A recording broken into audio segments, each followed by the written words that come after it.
कर्म करे किस्मत बने, जीवन का यह मर्म, प्राणी तेरे हाथ में, तेरा अपना कर्म, तेरा अपना।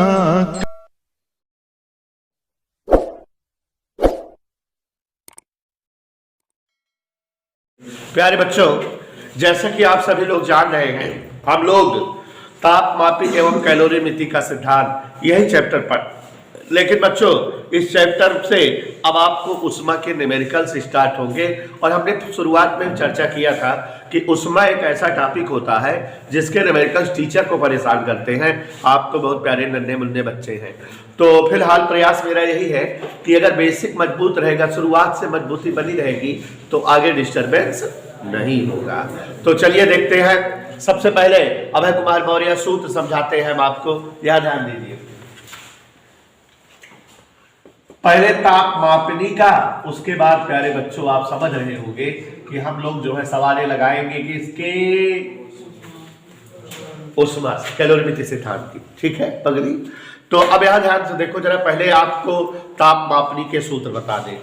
सबसे पहले तो आप यही जानिए, ताप मापनी से रिलेटेड सूत्र में सारे ताप मापियों का संबंध वाला फार्मूला। तो एक आपको ट्रिक बताए थे और बता भी दे रहे हैं फिर से कि सेल्सियस को फारेनहाइट में या केल्विन में या र्यूमर में किसी में बदलना हो तो कोई सूत्र नहीं याद करना है, बड़े आराम से ऐसा कुछ लॉजिक बता दे रहे हैं कि अच्छे से सेटलमेंट हो जाएगा। जैसे देखो अनुदान, सेल्सियस को केल्विन में या सेल्सियस को फारेनहाइट में किसी बदलना हो तो जिसको बदलना हो पहले उसका प्रतीक चिन्ह लिखो। जैसे सेल्सियस के लिए C माइनस इसका प्रारंभिक बिंदु ताप लिखा करो, तो सेल्सियस में प्रारंभिक बिंदु ताप क्या है 0, और बटे इसके खानों की संख्या, ठीक। जिसमें बदलना हो उसके साथ भी यही करो। जैसे इसको केल्विन में बदलना है तो केल्विन का प्रारंभिक प्रतीक चिन्ह के, प्रारंभिक बिंदु ताप 273 बटे खानों की संख्या, यही तो सूत्र बताए हैं। और उनेसा जी एक सूत्र और बताए हैं, अगर गौर से याद करिए, फारेनहाइट वाला रहे तो उसका प्रतीक चिन्ह और प्रारंभिक बिंदु बटे खानों की संख्या। र्यूमर के लिए प्रारंभिक बिंदु ताप क्या होता है 0, खानों की संख्या। इसी सूत्र द्वारा सेल्सियस को केल्विन में, केल्विन को फारेनहाइट या किसी अन्य सूत्रों में बदला जा सकता है। कोई डाउट किसी को? समझ में आ रहा है? बोलो भास्कर। अब उसके बाद बेटा आप लोगों को प्रसार गुणांक का सूत्र बताए हैं। किसका सूत्र बताए? तो याद करो भयानक तूफानी रात जब हम लोगों ने प्रसार गुणांक का सूत्र पढ़ा था, ठोस का प्रसार अलग पढ़ा था, द्रव का प्रसार अलग पढ़ा था, गैस का अलग। ठोस प्रसार से ही सवालें आती है। रेखीय प्रसार गुणांक याद करो, ऐसा अल्फा बराबर ऊपर वृद्धि या परिवर्तन बटे प्रारंभिक लंबाई गुणित ताप वृद्धि। ऐसे ही बच्चों क्षेत्रीय प्रसार गुणांक एकदम सेम इसी तरह से था। क्या? क्षेत्रफल में वृद्धि या परिवर्तन बटे प्रारंभिक क्षेत्रफल गुणित ताप वृद्धि। मजा आया? ऐसे ही आयतन प्रसार गुणांक क्या था बच्चों? गमवा बराबर आयतन परिवर्तन बटे प्रारंभिक आयतन गुणित। एक और बात याद करिए देवेश, जो भूल गए हैं आप, अल्फा बीटा गामा का भी संबंध था। बीटा बराबर क्या बताए थे? 2 अल्फा। क्षेत्रीय प्रसार गुणांक रेखीय प्रसार गुणांक का डबल होता है, और गामा बराबर 3 अल्फा। ऐसा लग क्या कि हम नहीं बताए इसको? कह दो, बताइए। और ध्यान दीजिए, बायल का नियम, चार्ल्स का नियम, दाब का नियम भी पढ़ाए हैं। याद नहीं है आपको? बायल का नियम देखो इधर, P1 V1 बराबर, जोर से बोलो, ये कब लागेगा? जब ताप स्थिर दिया रहे सवाल में, दिया ताप की चर्चा ना किया रहे। ट्रिक बता रहा हूं कब लगाएंगे। और दूसरा है B1 बटा T1 बराबर B2 बटा T2, ये कब लगाएंगे? जब जो है दाब स्थिर हो। और P1 बटा T1 P2 बटा T2 ये कब लगाएंगे? आयतन स्थिर हो। तो ये 3 सूत्र जो है आपको याद रखने हैं, लेकिन कहो तो मैं एक ट्रिक बता दूं, तीनों न याद करो, केवल एक याद करो, तीनों न याद करो, केवल फॉर्मूला P1 B1 बटा T1 बराबर P2 B2 बटा T2, एक याद कर लो, केवल एक याद कर लो, P1 B1 बटा T1 बराबर P2 B2 बटे T2। अगर आप इस पर सवाल यहाँ समझे रहोगे ना तो आपको केमिस्ट्री में सवाल मस्त समझ में आएगी। केमिस्ट्री में भी इस पर सवाल बहुत धुआंधार रहती है। तो याद ध्यान दो, P1 B1 बटे T1 बराबर P2 बटा T2 याद किए रहो। अब अगर सवाल में ताप की चर्चा ना हो, किसकी चर्चा ना हो, तो दोनों ताप मिटा दिया। अब अगर आयतन चर्चा ना हो तो दोनों आयतन मिटा दिया। दाब की चर्चा ना हो तो भी मिटा देगा। सूत्र इसी एक से काम चल जाएगा। तो प्यारे बच्चों, इन्हीं सूत्रों पर हम आपसे सवाल लगवाने चल रहे हैं और देखते हैं एक एक स्टेप चलेगा। पहले इस पर सवाल लगेगी, फिर इस पर लगेगी, फिर इस पर, ऐसे चलते रहेंगे। और उसके बाद गुप्त ऊष्मा और विशिष्ट ऊष्मा और कैलोरीमिति के सिद्धांत पर सवाल लगेंगे। उन पर सवाल एक कठिन है, प्रयास करेंगे कि जल्दी से खत्म हो जाए, क्योंकि हमको बेटा भी ऊष्मा और तरंगति फरवरी में कोर्स खत्म करना है, पहले ये सोच लिया है। ठीक है, मार्च से 12th का पढ़ाएंगे। ठीक है, प्रश्न पढ़ता हूं, आप सभी बच्चे हमारा ध्यान देंगे। किस तापमान पर, सुनो, किस तापमान पर केल्विन ताप का मान सेल्सियस मान का दुगना होगा? केल्विन ताप का मान सेल्सियस मान का दुगना होगा। इधर देखो, इधर केल्विन ताप का मान सेल्सियस का, अगर सेल्सियस से x हो तो केल्विन वाला क्या कह रहा है? 2x। यही कह रहा है, हमसे पूछो, यही कह रहा है। सेल्सियस मान का केल्विनवा क्या है? डबल है। C अगर x है, केल्विन क्या है? अब सेल्सियस और केल्विन का सूत्र देखो क्या होता है? C माइनस 0 बटा 100 बराबर K माइनस 273 बटा 100। C में से 0 गए, K माइनस 273। मजा आए? C जगह का लिख दी, K जगह करो दिक्कत है। देखा है वो कह दी 273 इधर आएंगे और x इधर चला गया, देखो y को 2x गए, x बराबर, और ये सेल्सियस हमारे डिग्री सेंटीग्रेड, तो 273 डिग्री सेल्सियस का बाद केल्विन पैमाने पर दुगना हो जाएगा। समझ गया? पक्का? चलो दूसरा आवाज है यार, दूसरा बहुत बोलती हो। सवाल नंबर 2, स्वस्थ मनुष्य का तापमान सेल्सियस पर क्या होता है, केल्विन और फ़ारेनहाइट में क्या होगा? आप सभी बच्चे को बताना चाहेंगे कि जो आदमी होता है वो जो है अधिकतम 110 डिग्री फ़ारेनहाइट का टेम्परेचर सह सकता है और 95 डिग्री फ़ारेनहाइट से कम ताप को ताप तक सह सकता है। 95 डिग्री फ़ारेनहाइट से कम ताप पर जिंदा नहीं रह सकता और 110 डिग्री फ़ारेनहाइट से ऊपर ताप पर जिंदा नहीं रह सकता। इसलिए जो बुखार नापने वाला डॉक्टरी थर्मामीटर होता है उस पर प्रारंभिक बिंदु ताप 95 होता है और शीर्ष बिंदु ताप कितना होता है? 110, लेकिन क्या डिग्री फ़ारेनहाइट। तो प्रारंभिक बिंदु ताप 95 डिग्री फ़ारेनहाइट और शीर्ष बिंदु ताप 110 डिग्री फ़ारेनहाइट। एक नया क्वेश्चन बता दिए ना कि आपसे पूछे डॉक्टरी थर्मामीटर के प्रारंभिक और अंतिम ताप बिंदु क्या होते हैं, तो 95 डिग्री फ़ारेनहाइट और 110 डिग्री फ़ारेनहाइट। क्यों ऐसा होता है? क्योंकि मनई जो है 95 डिग्री फ़ारेनहाइट से कम ताप पर जिंदा नहीं रह सकते और 110 डिग्री फ़ारेनहाइट से, इसलिए जो है ताप परास 95 से 110 रखी जाती है डॉक्टरी थर्मामीटर में। बाय द वे, और दूसरी बात कि अगर कोई आदमी स्वस्थ है तो उसके शरीर का टेम्परेचर, स्वस्थ शरीर का ताप, इधर देखिए, हम लोग जो होते हैं हमारा शरीर हमेशा गर्म होता है और जानते हो कितना गर्म होता है? 37 डिग्री सेंटीग्रेड। तभी जब जो है सूर्य का तापमान, जमीन पर धूप का तापमान 37 से ज्यादा रहता तभी हमको गर्मी प्रतीत होती है ना। जब 30 तक ताप होता है तो ठंडी लगती रहती है हल्का सा, लेकिन जब देखो 40-45 गर्मियों ताप हो जाता है, कहते हैं बहुत गर्मी है, तो 37 से ज्यादा हो जाता है तो गर्म पृथ्वी होती है। तो स्वस्थ मनुष्य के शरीर का तापमान क्या होता है बेटा? इसका मान केल्विन में बदलना है और फ़ारेनहाइट में, तो बदलते हैं। अभी देखो, आपने देखा था, यहां देखो जरा, C बराबर K माइनस 273, तो K बराबर क्या होता है? यही होता है, शॉर्टकट वाला लगा रहे हैं, शॉर्टकट वाला लगा रहे हैं। तो सी की जगह जोड़ दो, 7 3 10, 27 3 30 काउ कैलोरी, ठीक है। फारेनहाइट में देखा, फारेनहाइट देखा, C माइनस 0/100 बराबर F माइनस 32 बटा, नहीं बचा है 20 पंचे 20 लवाई, तिरछा गुणा कहेंगे 9/5 C बराबर F माइनस, देखियो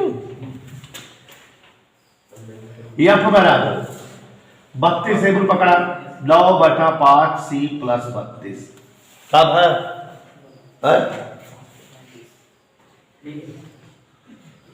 और आगे देखा 9/5 C जगह प्लस शॉर्टकट कैलकुलेशन कैसी कहा, हमारा मन कहा था यार शॉर्टकट मार दी। जब कहो 5 से भाग देख रहा है तो ऊपर वाले के डबल करके एक अंक पे दशमलव लगा दिए चाहिए, कहो कहे जैसे अगर कहा है 8 को 5 से भाग दो, ऊपर वाले डबल का 8 दूनी 16, एक अंक पे दशमलव, गलत नहीं समझे। अगर जो रहा है कौनो गिनती का 25 से भाग देख रहा है, कैसी 25, ऊपर वाले 4 गुना 2 अंक पे दशमलव, 7 4 भाग हो गया, ट्रिक आता है वहां, समझे? तब टीजीटी मार देनी उड़ गए ट्रिक मार दी। 120 क्वेश्चन रहता है और 2 घंटे में करने वाले 120 मिनट रहते हैं, 120 मिनट में 120 क्वेश्चन, और आप समझो कि उसे बोलियाना भी है और अपन ब्यौरा भी भरे का नाम रोल नंबर फलाना ढिमाका, और 15-20 मिनट तो स्कूलियम लग लेते हैं, क्लासियम टीचर हुए जानते क्या, तो पेपर बांटे में, बोले में, जाने में, तो मतलब 1 मिनट भी नहीं रहता है क्वेश्चन करने का। और बीएससी लेवल के क्वेश्चन होते हैं ये, और 10-20 सेकंड तो पढ़ाऊं लागे क्वेश्चन में, चारों ऑप्शन एकदम करीब करीब रहा था, 4 में से मार दे उड़ गए कि यह सब रहा देखा, शॉर्टकट बुरा भाग चल रहा था बाकी। इधर देखा, इधर देखो ना, शॉर्टकट तो कैसे होता हो ही नहीं सकता, संभव है। हाँ इधर देखो, 5 से भाग देना है, ठीक, तो दुगना करो, दूना 37 दूनी 74, एक अंक में दशमलव लगाए दी 7.4, पक्का रख जा 7.4 है, कितना पूरा करियो का 9 से 7.4 पूरा कर, 9 4 36, 6 3 हासिल है, 9 7 3 66, तो 66.6 हो गया, और वह 32 जोड़ दे, 0.6 पहले डाल दिए, 66 32 जोड़ा, 6 2 8, 7 3 9 डिग्री फारेनहाइट आंसर आ गया। अब एक आज से याद करे रहा बगैर ताप मनई ताप 37 डिग्री सेंटीग्रेड या 310 केल्विन या 98.6 डिग्री फारेनहाइट। आपको बताना चाहूंगा बेटा, 2007 पीसीएस के पेपर में, पीसीएस जाते हैं ना, आईएस पीसीएस के पेपर में ऐसे ही क्वेश्चन उस वक्त से रिलेटेड, पता नहीं कौन टीचर पेपर बनाया था, 5-6 क्वेश्चन पूछा था। तो एक क्वेश्चन उसमें यही था कि स्वस्थ मनुष्य के शरीर का तापमान होता है, तो 4 ऑप्शन दिया था, सेल्सियस में, केल्विन में, फारेनहाइट में दिया था। तो फारेनहाइट वाला 98.6 डिग्री फारेनहाइट सही था। लोगों को 37 से याद था, तो उसमें एक ऑप्शन लिखा था 37 केल्विन, 37 डिग्री केल्विन, एक में लिखा था 37 डिग्री न्यूबर, एक में लिखा था 37 डिग्री फारेनहाइट, एक में लिखा था 98.6 फारेनहाइट। लोग समझ नहीं पाए 37 डिग्री केल्विन बारे पड़ा है, जो सेल्सियस का वैल्यू था, ठीक है। ऐसे ही कुकर वाला प्रश्न था कि दाल कुकर में गल जाती है जल्दी क्यों, ये सब तमाम, तो उसमें से रिलेटेड कई क्वेश्चन थे। बात है अगला, समझ में आ गया बेटा? कह दो हाँ सर। अगला सवाल, किस ताप हेतु सेल्सियस व फारेनहाइट ताप सवाल होते हैं? प्यारे बच्चों, ये जो हम 2-3 क्वेश्चन बोले हैं, आप लोगों ने ध्यान दिया होगा, अपने मन से बोले हैं, ठीक है। तो आपके किताब में तो है, लेकिन ये बहुत टेक्निकल कंपटीशन के हैं। अब ये आपको याद रहे, सेल्सियस में 37, फारेनहाइट में 98.6, केल्विन में 310, याद रहे हमेशा, कैलकुलेशन न करे पर चाहिए, टिक बात जाए। वैसे एक क्वेश्चन बताओ जाता है, इंपॉर्टेंट याद रहा है। देखो क्वेश्चन क्या है, कह रहा है किस तापमान के लिए सेल्सियस और फारेनहाइट ताप समान होंगे, मतलब वह ताप सेल्सियस पर है और वह कितना पावे फारेनहाइट। ऐसा कौन सा ताप है दुनिया में? एक ही ताप ऐसा है -40 डिग्री, 40 डिग्री सेंटीग्रेड का अगर वही जो है फ़ारेनहाइट मतलब तो 40 डिग्री फ़ारेनहाइट आए ना, समझो क्या बताइए आप कि -40 एक ऐसा मान है जिसका सेल्सियस और फ़ारेनहाइट दोनों पर वैल्यू सेम सेम होती है। क्वेश्चन यही तो कहा है कि कौन सा ताप पर सेल्सियस और फ़ारेनहाइट सेम सेम होंगे, तो -40 डिग्री पर जो मान सेल्सियस का होगा वही मान फ़ारेनहाइट, माने -40 डिग्री सेंटीग्रेड बराबर -40 डिग्री फ़ारेनहाइट। कैसे दिखावत है? देखा कहा किस ताप पर सेल्सियस और फ़ारेनहाइट समान होंगे, तो मान लेते हैं x ताप पर C बराबर x, फ़ारेनहाइट बराबर भी, दोनों ताप समान कह रहा है नहीं? याद करो भयानक तूफानी रात, ये सूत्र आया था अभी, चाहे बेका लगाई और चाहे एका लगाई, यही कहल करे कितना है, यही कहल करे कितना है, ये लगाओ तो थोड़ा जल्दी लग जाए ना, 60 का है क्यों? हाँ, और हम कहा उसको करते क्योंकि उसको याद नहीं करना पड़ता, लेकिन देखो ऐसे चलकर यहाँ तक आया कि 1 2 3 3 लाइन पे आया, तो यह बराबर क्या है 9/5 C + 32, यह याद करे रहा, याद रहा ये लगाओ कर डायरेक्ट वही कहा कर, तो यह आ जाता है, तो ये आपकी जगह क्या लिख दे 9/5 C जगह प्लस 32 से बुलाओ कितना हो जाए, x बोला जा 9/5x -x, तो -32 लघुत्तम 5 9x माइनस, समझे राज जाए -32 9 में 5 गए डबल में 32 से 5 गुणा करेगा 32 5 4 से भाग देगा 4 4। अब भैया बताओ तो इतना विश्वास करते हैं, तो -40 डिग्री सेंटीग्रेड का वैल्यू -40 डिग्री फ़ारेनहाइट आता है, माने -40 एक ऐसी वैल्यू है जिसका सेल्सियस और फ़ारेनहाइट मान समान होता है। समझ में? टेक्निकल है। अगला देखिए, किस ताप पर फ़ारेनहाइट का मान सेल्सियस का 3 गुना होगा, तो चलो देखते हैं किस ताप पर फ़ारेनहाइट का मान सेल्सियस का 3 गुना। C अगर x रहा है तो F कितना हो जाता है बेटा, यह तो सूत्र क्या है, F बराबर 9/5 C + 32, तो F की जगह 9/5 × x + 32, एक है बोला 3x माइनस 9/5x बराबर, करो दिक्कत कैलकुलेशन करा पालती आई 15 बनाओ 6, क्या दिक्कत बताओ, तो x बराबर 32 5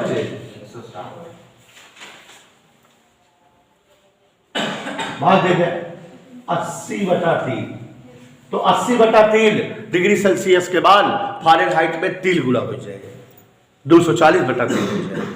ठीक है, करो दिक्कत समझ में आया, आ गया कि नहीं? 5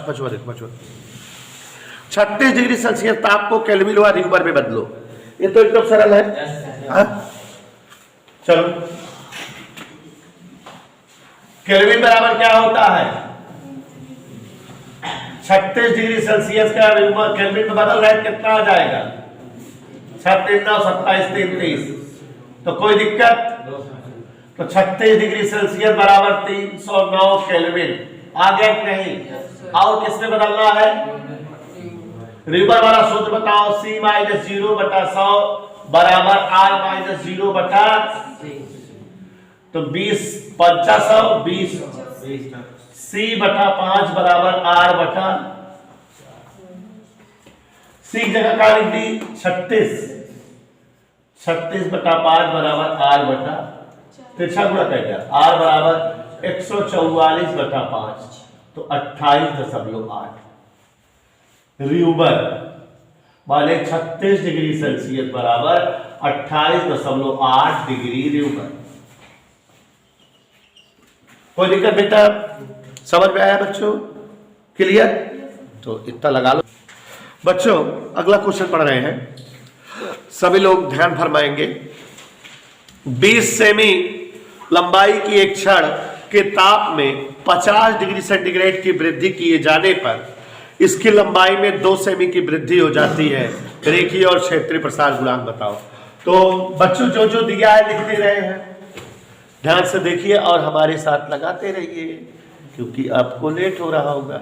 यार ध्यान दीजिए, 20 सेमी लंबाई की छड़ माने L बराबर क्या लिखते हैं बच्चों, इसके ताप में 50 डिग्री सेल्सियस की वृद्धि करते हैं। तो अर्कम ताप वृद्धि का मतलब होता है डेल्टा टी कितना दिया है, तो इसकी लंबाई में वृद्धि डेल्टा L 4 सेमी होती है। इसका रेखीय प्रसार गुणांक क्षेत्रीय प्रसार गुणांक बताना है। चले बच्चों ध्यान देना तुम भी। तो अब बेटा अल्फा का सूत्र क्या होता है हिमांशु डान, डेल्टा L अपान L डेल्टा टी, यही होता है। तो गौर से देखो, डेल्टा L 4, L की जगह 20, डेल्टा टी की जगह 50। गौर फरमाइएगा, गौर फरमाएंगे, 4 पंचे 50 25 250, ठीक है। अब 1 मिनट इधर देखा, अगर अब भाई दशमलव लगाओ ऊपर तो 10 हो जाएगा, 0 बढ़ाओ तो 100, फिर 0 बढ़ाओ तो क्या हो जाए 1000, 250 चौका 1000। नहीं समझे, दशमलव लगाए 10, 0 बढ़ाए 100, फिर 0 बढ़ाए 1000, 250 चौका प्रति डिग्री सेल्सियस, क्योंकि प्रसार गुणांक का मात्रक जो है प्रति डिग्री सेल्सियस होता है। तो ये अल्फा आ गया कि नहीं बच्चों। और क्या पूछ रहा है, बीटा भी, बीटा अल्फा का डबल होता है बताएंगे। बीटा बराबर क्या होता है, तो 2 गुणे अल्फा मान 2.004 गुणा करने पर 0.008 प्रति डिग्री सेल्सियस। शिवांशु चाचा समझ में आए। चला अगला सवाल देखा, 7वां प्रश्न नंबर 7। एक वस्तु के पदार्थ का आयतन प्रसार गुणांक दिया है 3 गुणे 10 घात -5। बच्चों आयतन प्रसार गुणांक कितना दिया है, 3 गुणे 10 घात -5 प्रति डिग्री सेल्सियस। कोई डाउट किसी को, क्या दिया है, आयतन प्रसार गुणांक 3 गुणे 10 घात -5 प्रति डिग्री सेल्सियस। समझ में आया। कह रहा है इसका रेखीय प्रसार गुणांक क्षेत्रीय प्रसार गुणांक सब बताओ। देखो गामा बराबर क्या होता है बेटा, तो अल्फा बराबर क्या होगा अरमान, गामा बटे 3, गामा 3 गुणे 10 की घात -5 बटा 3 कर देंगे देवेश चाचा 1 गुणे 10 घात -5 प्रति डिग्री सेल्सियस। किसका मान आ जाएगा, अल्फा आ गया कि नहीं बच्चों। अब बीटा बराबर क्या होता है हमको बताओ, 2 अल्फा, तो 2 गुणे 1 गुणे 10 घात -5 हल करने पर क्या आ जाएगा बेटा। हिमांशु डाट पता लग गया किसकी value, any doubt, alpha beta gamma तीनों आ गया ना। इसी बात पे क्वेश्चन नंबर 8 लगा दे। क्वेश्चन नंबर 8 देखो जरा, किसी वस्तु के पदार्थ का क्षेत्रीय प्रसार गुणांक, क्षेत्रीय प्रसार गुणांक दिया है 3 गुणे 10 की घात -4 प्रति डिग्री सेल्सियस। इसका अल्फा और गामा बताना है। तो दीपक के ढकेल क्या नाम है पटेल, यहां देखो जरा, बीटा बराबर क्या होता है, 2 अल्फा नाडिया वाला, तो अल्फा बराबर बीटा बटे, वैल्यू रख दे बच्चों। देखो बीटा की जगह क्या लिख दे, 3 गुणे 10 की घात -4 बटे 2, तो आ जाएगा 1.5 गुणे 10 की घात -4 प्रति डिग्री सेल्सियस। किसका मान आ गया ये, और किसका जानना है, गामा बराबर क्या होता है, तो 3 गुणे 1.5 गुणे 10 की घात -4, जोर से बोलो भारत माता की। तो ये आ गया 4.5 10 घात -4 प्रति डिग्री सेल्सियस। कोई दिक्कत देवेश काका, आगे ध्यान दो। सवाल नंबर 9, किसी पदार्थ का रेखीय प्रसार गुणांक 2 गुणे 10 घात -4 क्या दिया हुआ है, रेखीय प्रसार गुणांक मतलब अल्फा दिया है 2 गुणे 10 की घात -4 प्रति डिग्री सेल्सियस। बीटा बताना है और गबवा बताना है। तो बीटा बराबर क्या सूत्र होता है हमसे पूछो, 2 गुणे अल्फा मान बोलो,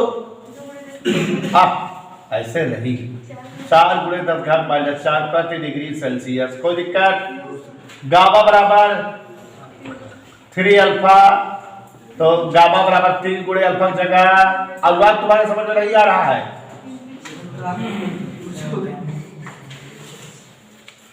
आ गया कि नहीं, फिर से बताएं। आ गया सबको? अभी क्या पूछ रहा है जरा देखो, परम शून्य ताप क्या होता है। आज हम आपको परम शून्य ताप का दर्शन करा रहे हैं।